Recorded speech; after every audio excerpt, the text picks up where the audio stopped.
Hey, my name is Karla Campos, and we're here for Entrepreneur Moms at the Midtown Miami Magazine.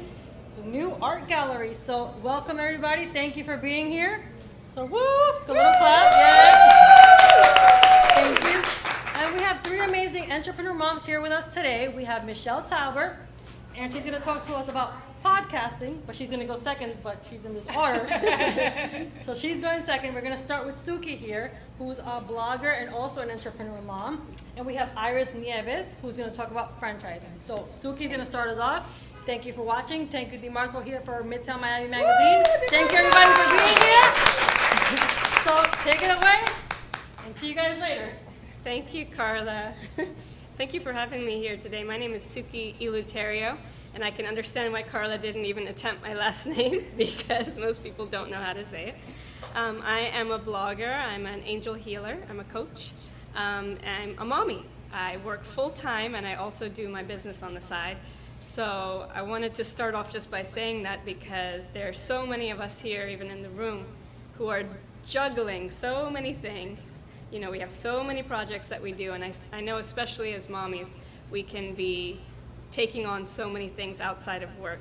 So just to get that out of the way. But I'm going to be talking about blogging with a purpose.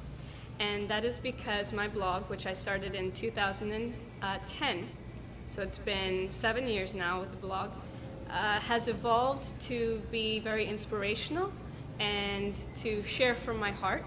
And so I would like to inspire others to share from their heart as well. I'd like to ask first. There's noise.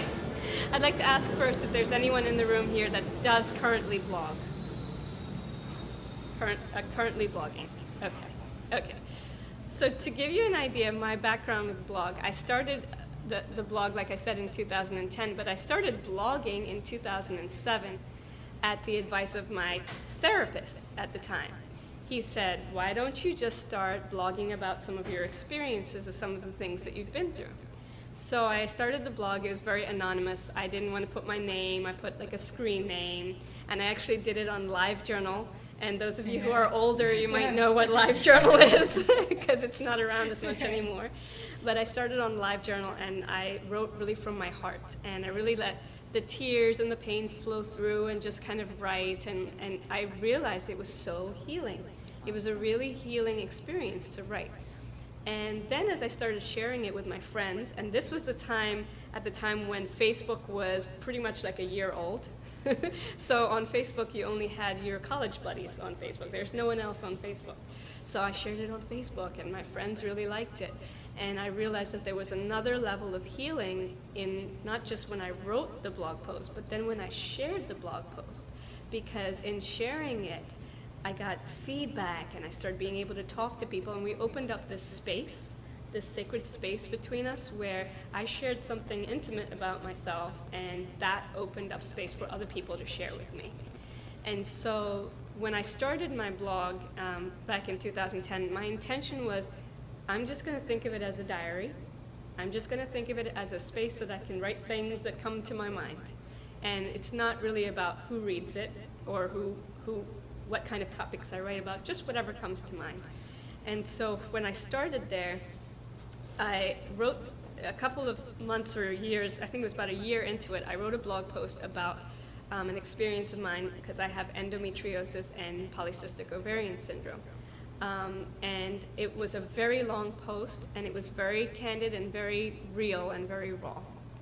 And to this day, I still get probably about 3 to 5 emails a week from people women all over the world, saying, thank you for writing this, I really needed to hear this, I'm going through this myself, what can I do, can you give me some advice?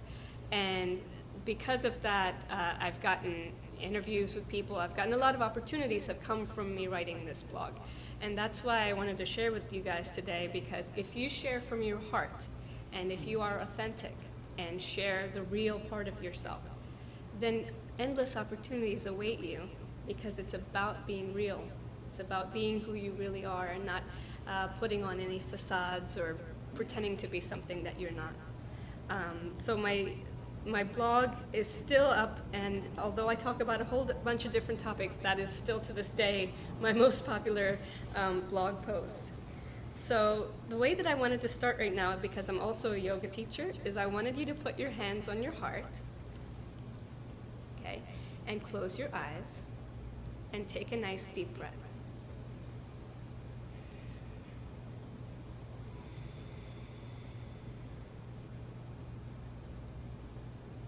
And I wanted you to think about the word intention. What is your intention?